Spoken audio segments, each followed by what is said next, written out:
Scaredy-Cat, Splat by Rob Scotton. Mom! cried Splat. There's a scary spider on my jack-o'-lantern. He's small and hairy with really funny eyes. Splat's voice wobbled with worry. But you're small and hairy with really funny eyes, said his mom.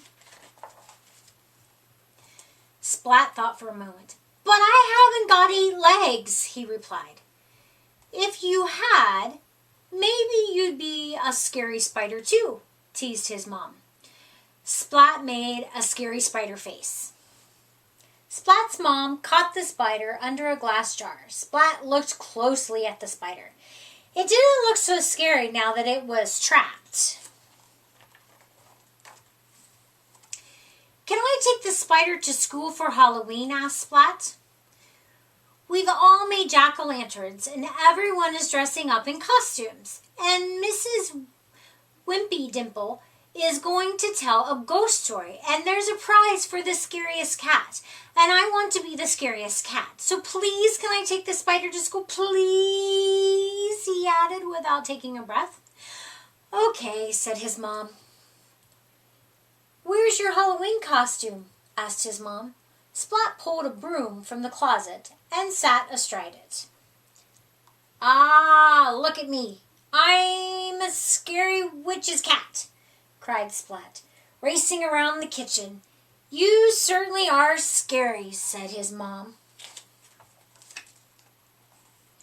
Then disaster struck. Splat tripped over his tail, and with a crack, the broom handle snapped in two.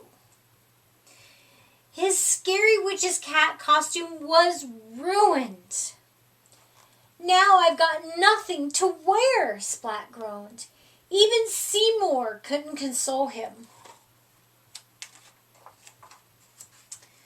Splat's mom had an idea. She stuffed some old socks with scrunched up newspaper and tied them to Splat with string. There, she said. Splat looked in the mirror and jumped back with a squeal. Ooh!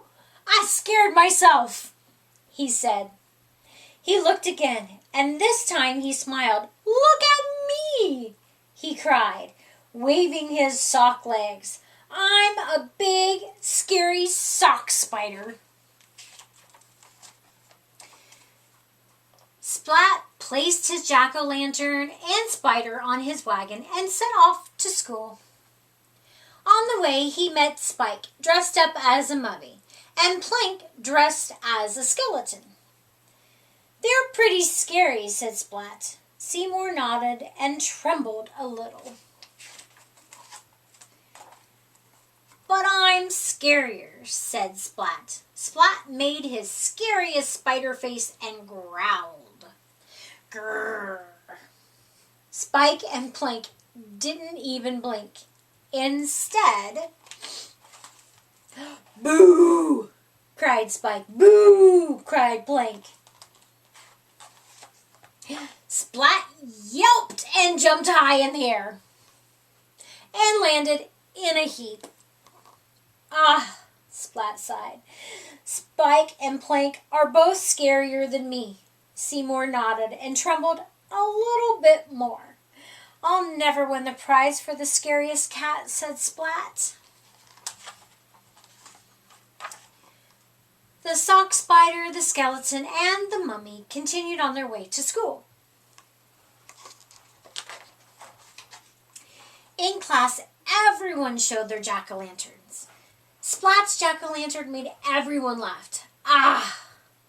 Splat sighed. I'll never win the prize for scariest cat. Seymour shook his head. Everyone placed flashlights in their jack-o'-lanterns, and Mrs. Wimpydimple turned down the lights and whispered in her best ghost story voice. In the dark, dark woods, there's a dark, dark house. In the dark, dark house, there's a dark, dark room.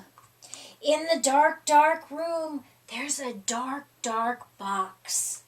And in the dark, dark box, There's a ghost! Mrs. Wimpydimple cried. The class jumped with fright. Splat was so startled, his tail whipped around and sent his jack-o'-lantern spinning through the air. And what goes up must come down. Splat. Unable to see anything, Splat stumbled around the classroom. Whoa! Whoa! Everyone shrieked as the pumpkin-headed glared at them and made strange wooing noises. Mrs. Wimpydimple turned on the lights and lifted up the wayward jack-o'-lantern. The shrieking turned to laughter as Splat fell out. Calm down, hushed Mrs. Wimpydimple. Now, class, who should win the prize for being the scariest cat? Splat! They all cheered.